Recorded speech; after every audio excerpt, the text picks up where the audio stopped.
దేవునికి స్తోత్రం. హల్లెలూయా. ఒక సంవత్సరం ప్రణాళికతో అనుదిన బైబిల్ పఠనం. ఈరోజు 22 జూలై 2025. ఈ సంవత్సరంలో ఇది 203వ రోజు. ఈరోజు కొరకు ఏర్పాటు చేయబడిన బైబిల్ వాక్య భాగాలు పాత నిబంధన కీర్తనల పుస్తకము 36, 37 అధ్యాయాలు మరియు కొత్త నిబంధన అపోస్తలుల కార్యములు 23వ అధ్యాయము 1వ వచనం నుంచి 11 వరకు. మొదటిగా 36వ కీర్తన. భక్తిహీనుల హృదయంలో అతిక్రమము దేవోక్తి వలె పలుకుచున్నది. వాని దృష్టి ఎదుట దేవుని భయము బొత్తిగా లేదు. వాని దోషము బయలుపడి అసహ్యంగా కనబడు వరకు అది వాని దృష్టి ఎదుట వాని ముఖస్థుతి చేయుచున్నది. వాని నోటి మాటలు పాపమునకును కపటమునకును ఆస్పదములు. బుద్ధి కలిగి ప్రవర్తింపను మేలు చేయను వాడు మానివేసి ఉన్నాడు. వాడు మంచము మీదనే పాపయోచనను యోచించును. వాడు కాని నడతలు నడుచువాడు. చెడుతనము వానికి అసహ్యము కాదు. యెహోవా, నీ కృప ఆకాశం నండుచున్నది. నీ సత్య సందత్వము అంతరిక్షము నండుచున్నది. నీ నీతి దేవుని పర్వతములతో సమానము. నీ న్యాయ విధులు మహాగాధములు.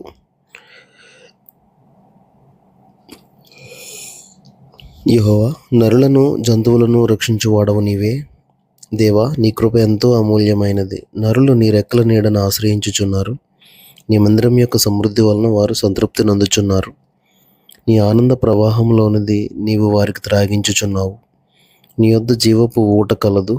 నీ వెలుగును పొందియే మేము వెలుగు చూచుచున్నాము. నిన్ను ఎరిగిన వారి ఎడల నీ కృపను, యథార్థ హృదయుల ఎడల నీ నీతిని ఎడతెగక నిలుపము. గర్విష్ఠుల పాదమును నా మీదికి రానియకము.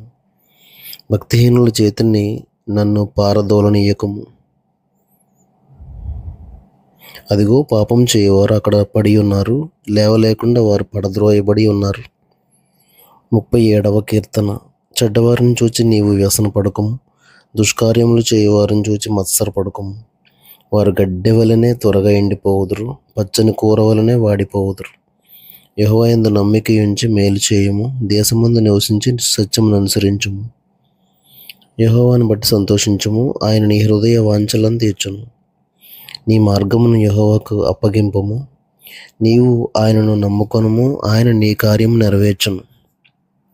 ఆయన వెలుగును వలె నీ నీతిని, మధ్యాహ్నము వలె నీ నిర్దోషత్వమును వెల్లడిపరచును. యెహోవా ఎదుట మౌనంగా నుండి ఆయన కొరకు కనిపెట్టుకొనుము. తన మార్గమును వర్ధిల్లు వాని చూచి వ్యసన పడకము. దురాలోచనలు నెరవేర్చుకొని వాని చూచి వ్యసన పడకము. కోపము మానము, ఆగ్రహము విడిచిపెట్టుము. వ్యసన పడకము, అది కీడుకే కారణము. కీడు చేయువారు నిర్మూలమగుదురు. యెహోవా కొరకు కనిపెట్టుకుని వారు దేశమును స్వతంత్రించుకొందురు. ఇక కొంతకాలమునకు భక్తిహీనులు లేకపోవుదురు. వారి స్థలమును జాగ్రత్తగా పరిశీలించినను వారు కనబడకపోవుదురు. దీనులు భూమిని స్వతంత్రించుకొందురు. బహుక్షేమము కలిగి సుఖించెదరు. భక్తిహీనులు నీతిమంతుల మీద దురాలోచన చేయుదురు. వారిని చూచి పండ్లు కొరుకుదురు. వారి కాలము వచ్చుచుండుట ప్రభువు చూచుచున్నాడు. వారిని చూచి ఆయన నవ్వుచున్నాడు. దీనులను దరిద్రులను పడద్రోయుటకై, యథార్థంగా ప్రవర్తించు వారిని చంపుటకై భక్తిహీనులు కత్తి దూసి ఉన్నారు. విల్లెక్కు పెట్టి ఉన్నారు. వారి కత్తి వారి హృదయంలోనే దూరును. వారి విండ్లు విరువబడును. నీతిమంతునికి కలిగినది కొంచెమైనను బహుమంది భక్తిహీనులకున్న ధన సమృద్ధి కంటే శ్రేష్టము. భక్తిహీనుల బాహువులు విరువబడును.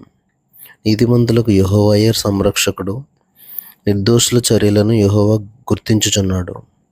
వారి స్వాస్థ్యం సదాకాలం నిలుచును. ఆపత్కాలమందు వారు సిగ్గునొందరు. కరువు దినములలో వారు తృప్తి పొందుదురు. భక్తిహీనులు నశించిపోవుదురు.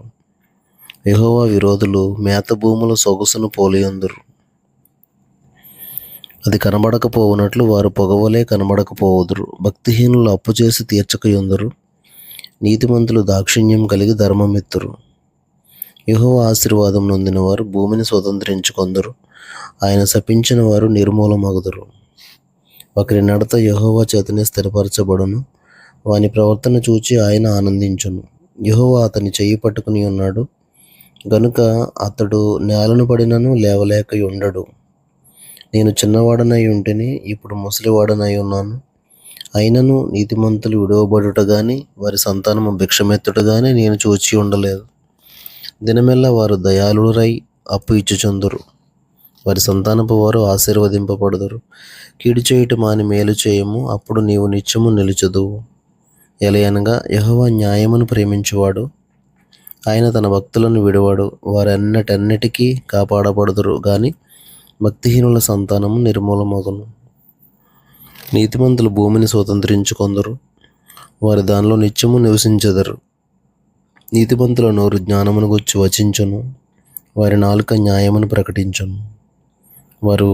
వారి దేవుని ధర్మశాస్త్రము వారి హృదయంలో ఉన్నది, వారి అడుగులు జారవు. భక్తిహీనులు నీతిమంతుల కొరకు పంచియుండి వారిని చంపజూతురు. వారి చేతికి యెహోవా నీతిమంతులను అప్పగింపడు. వారు విమర్శకు వచ్చినప్పుడు ఆయన వారిని దోషులుగా ఎంచడు. యెహోవా కొరకు కనిపెట్టుకుని ఉండము, ఆయన మార్గమును అనుసరించుము. భూమిని స్వతంత్రించుకున్నట్లు ఆయన నిన్ను హెచ్చించును. భక్తిహీనులు నిర్మూలము కాగా నీవు చూచెదవు. భక్తిహీనుడు ఎంతో ప్రబలియుండుట నేను చూచియుంటిని. అది మొలచిన చోటనే విస్తరించిన చెట్టు వలె వాడు వర్ధిల్లి ఉండెను. అయినను ఒకడు ఆ దారిని పోయి చూడగా వాడు లేకపోయాను. నేను వెతికితిని గాని వాడు కనబడకపోయాను. నిర్దోషులను కనిపెట్టము, యథార్థవంతులను చూడము. సమాధానపరచు వారి సంతతి నిలుచును గాని ఒకడైనను నిలవకుండా అపరాధులు నశించుదురు. భక్తిహీనుల సంతతి నిర్మూలమగును. యెహోవాయే నీతిమంతులకు రక్షణాధారం. బాధ కలుగునప్పుడు ఆయనే వారికి ఆశ్రయదుర్గం. యెహోవా వారికి సహాయుడై వారిని రక్షించును. వారు యెహోవా శరణుజొచ్చి ఉన్నారు గనుక ఆయన భక్తిహీనుల చేతుల నుండి వారిని విడిపించి రక్షించును.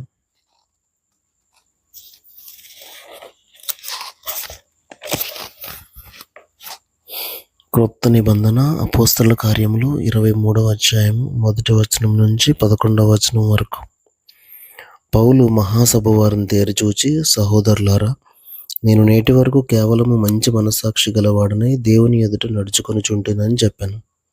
అందుకు ప్రధాన యాజకుడైన అననీయ అతని నోటి మీద కొట్టుడని దగ్గర నిలిచి ఉన్న వారికి ఆజ్ఞాపింపగా, పౌలు అతనిని చూచి, సున్నము కొట్టిన గోడా, దేవుడు నిన్ను కొట్టును. నీవు ధర్మశాస్త్రం చొప్పున నన్ను విమర్శింప కూర్చుండి ధర్మశాస్త్రమునకు విరోధముగా నన్ను కొట్టను ఆజ్ఞాపించుచున్నావా అనెను. దగ్గర నిలిచి ఉన్నవారు, నీవు దేవుని ప్రధాన యాజకుని దూషించదవా అని అడిగిరి. అందుకు పౌలు, సహోదరులారా, ఇతడు ప్రధాన యాజకుడని నాకు తెలియలేదు. నీ ప్రజల అధికారిని నిందింపవద్దు అని వ్రాయబడి ఉన్నదనెను. వారిలో ఒక భాగం సద్దూకయ్యులను మరి ఒక భాగం పరిసయ్యులనై ఉన్నట్టు పౌలు గ్రహించి, సహోదరులారా, నేను పరిసయ్యుల సంతతి వాడను. మనకున్న నిరీక్షణను గూర్చియు మృతుల పునరుత్థానమును గూర్చియు నేను విమర్శింపబడుచున్నానని సభలో బిగ్గరగా చెప్పాను. అతడు అలాగ చెప్పినప్పుడు పరిసయ్యులకును సద్దూకయ్యులకును కలహం పుట్టినందున ఆ సమూహము 2 పక్షములాయెను. సద్దూకయ్యులు పునరుత్థానము లేదనియు దేవదూత అయినను ఆత్మ అయినను లేదనియు చెప్పుదురు గాని పరిసయ్యులు రెండునూ కలవని ఒప్పుకొందురు. అప్పుడు పెద్ద గొల్లు పుట్టెను. పరిసయ్యుల పక్షముగా ఉన్న శాస్త్రుల్లో కొందరు లేచి, ఈ మనుషుని యందు ఏ దోషమును మాకు కనబడలేదు. ఒక ఆత్మ అయినను దేవదూత అయినను అతనితో మాట్లాడి ఉండవచ్చునని చెప్పుచూ తగులాడిరి. కలహం ఎక్కువైనప్పుడు వారు పౌలును చీల్చివేయుదురేమో అని సహస్రాధిపతి భయపడి, మీరు వెళ్ళి వారి మధ్య నుండి అతనిని బలవంతముగా పట్టుకుని కోటలోనికి తీసుకుని రండని సైనికులకు ఆజ్ఞాపించాను. ఆ రాత్రి ప్రభువు అతని యొద్ద నిలుచుండి, ధైర్యంగా ఉండము, యెరూషలేములో నన్ను గూర్చి నీవెలాగూ సాక్ష్యం ఇచ్చుతువో అలాగున రోమాలో కూడా సాక్ష్యం ఇయ్యవలసి ఉన్నదని చెప్పాను.